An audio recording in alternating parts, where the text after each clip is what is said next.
係，各位朋友，咁就美國聯邦儲備局咧，咁就香港時間琴晚就減咗息啦，落實減息嚇。咁就今日講一講咧，就係未來即係嚟緊呢一年咧，去減息嗰個步伐會係點咧？會唔會中間又加翻息咧嚇？即係我哋又從即係過去80年度咧，過去即係70、80年度嗰個美國即係息口個走勢，佢推睇一睇啦嚇。咁如果睇翻美國個利率咧，可能從1950年代開始啦，其實都有周期嘅。咁最高嗰陣時幾時就係1980年代啦，差唔多去到接近即係20厘嘅嗰陣時，波動好大啊。咁我睇一睇究竟每一次佢嘅周期有幾長啦，即係加息幾長，降息幾長。咁同埋佢會唔會話中間即係減下息又加翻咧嚇？咁你睇翻最近咧，譬如睇翻最近嗰20年啦嚇，我哋由2004個週期開始算啦嚇，2004一個週期。咁2004其實美國加過息嘅2004年，咁啊加即係一個好低息啊，又好低息一路加到大概5厘幾到啦，5.25到啦嚇。咁跟住咧又減，一路減，所以第一個即係呢一個咁幾長咧？呢個就2004到佢開始減息嗰陣時咧，大概2007，即係3年加息3年。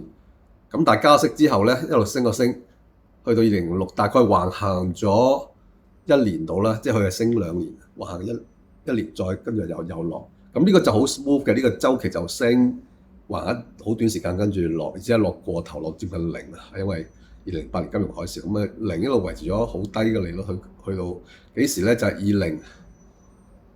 即係2015年度又開始加翻啦。咁今次加到幾時？加到2018咧，即係呢個加息大概都係維持咗，即係2015年尾到啦嚇，到2016年初維持到2018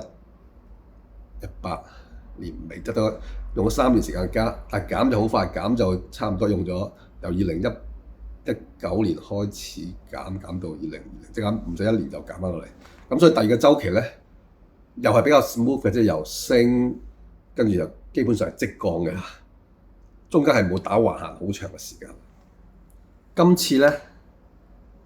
今次就我哋由 Covid 開始計啦，2020 Covid 之後咧就2021年尾啦，2022年開始加息啦，加完之後咧就2023年即係7月啊之後就高位打橫行，咁行咗幾耐咧？咁就打橫到1年，跟住開始減，即係舊年就減咗好少啫。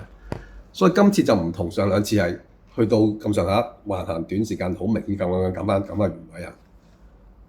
咁如果再睇翻之前嗰啲幾次咧，就算一個60年代啊、70年代啊，去都係咩咧？就係嗰陣時即係喺80年代之前咧，嗰個利率波幅比較高。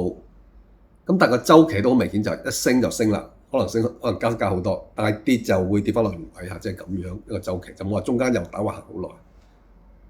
咁唯一次中間打橫行咗好耐，又升又跌咧，就係邊次咧？就係喺1994年，94年嗰陣時咧，即係美國係加息嘅。咁當年應該係大概係3.25咁樣咯，即係3厘咁樣加到幾時？加到1995年嘅，即係由94年一路加到95年4月度啦，去到6點幾，即係由3加到6，3加到6咧就覺得好高啦，咁又落翻少少咯喎。咁啊，但係好少嘅，落翻到96年，即係1年到又落翻去。但係一去到96年尾咧，97年又加翻少少啦，即係又加少少，又減少少。咁呢度又加又減，行咗幾耐咧？就係由95年初咧，即係95年中一路去到2000年嚇，2000年中即係行咗5年，中間呢段時間個週期，即係上嚟之後咧就冇即刻落翻去原位，上嚟之後咧又落又上又打橫行，又落又上打橫行。咁啊有可能係咁嘅週期，即係呢一個就比較少見嘅。咁跟住就2000年科網股爆破之後減，又減過龍，減到接近零咁樣啦。所以咧，如果你睇翻我哋今次個週期，即係由2022年開始加息，跟住減息呢個步伐，反而又會似過去咁多年邊個週期咧？我覺得就咁睇又會似係1994、95年個週期，係一個94、95年嘅週期，即係咩咧？即係加息加得好急好快，行咗大概94年加到95年，可能加年幾息去到頂啦。去到頂之後咧，佢就又褪翻軚落翻少少，但係由95年去到2000年到呢段時間又升又跌，又升又跌啦。有啲似呢個，因為如果唔係嘅話咧，我哋應該就喺2023年啊呢啲加到高位嘅先，應該唔使行好耐就應該一路減。咁你見到舊年減咗，即係好少啊。今年啊又減咗好少，即係拖咗好長嚟減啊。咁即係話中間有分歧。咁你睇翻，如果你睇翻聯邦儲備局去今次開會嗰個比數咧，啊聯邦儲備局有12人可以投票，12人投票咧，今次係9比3，9比3，9個贊成減息，3個唔贊成，即係唔係話全部一齊啊，即係贊成減息。咁呢3個有啲係認為會加息添啊，因為你有通脹嚟緊啊，因為你關稅啊個人通脹。咁如果你通脹喺度上嘅話咧，明年呢個9比3可能會略高少少啦，即係如果你個加息可能會變到8比4咁樣。咁但係即使8比4都係會減息嘅。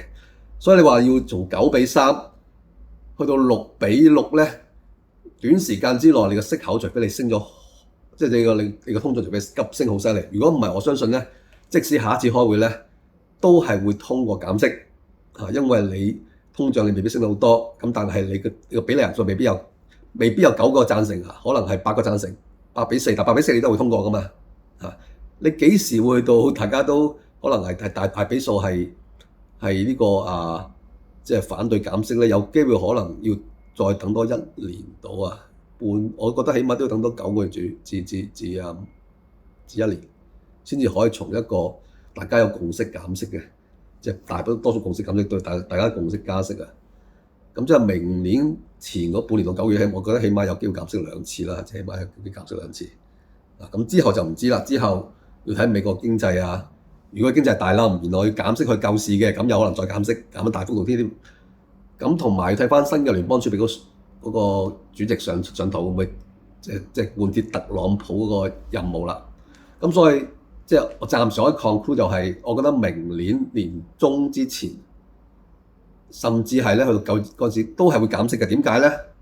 大家唔好忘記一個好重要一個因素，就係明年就係中期選舉，11月就係中期選舉。所以即係如果一切喺特朗普嘅掌握之中咧，佢冇可能喺中期選舉之前加息嘅，因為咁樣會影響到經濟，影響到個選民嘅。咁所以就有機會咧，出年全年都會減息啊，但係減嘅部分咧就可能未必會咁密嘅。咁但係呢個打橫行，咁點咧？會唔會過咗即係過咗中期選舉之後又加翻咧？都有可能嘅。即係如果你有壓住佢，過咗中期選舉之後，原來物價都好高啦，咁有可能加翻，咁就要去翻即係94年嗰個 cycle 啦。即係喺橫行區就好長，橫行區去咗成差唔多5年橫行上啊，大概係用1年幾時間上咗去高位嗰個息口，跟住用5年時間橫行波動少少，然後再用大概1年時間度咧就跌翻落嚟啊。咁啊，所以大家即係預備好咧，就係出年可能都會減少息，但係你話要減，因為減翻上進嘅時就0開始嘅，減翻0就基本上冇乜可能啦。但係中間因為大家有拗撬，第一大家拗撬，所以咧即係減息。即使減咧，佢唔會減0.5嘅，因為如果當你有拗撬嗰陣時咧，你就唔會減0.5。你冇拗撬一致通過12比0，咁有機會加速減0.5。但係如果你唔係嘅話，最多減0.25，大家一人讓一步。咁然後第二個原因就係咧，即係第一個原因就係佢政府嘅比例唔會即時變，即係由9比3最多去到8比4或者7比5咁都係會減息嘅，佢唔會即時由9比3去到6比6啊。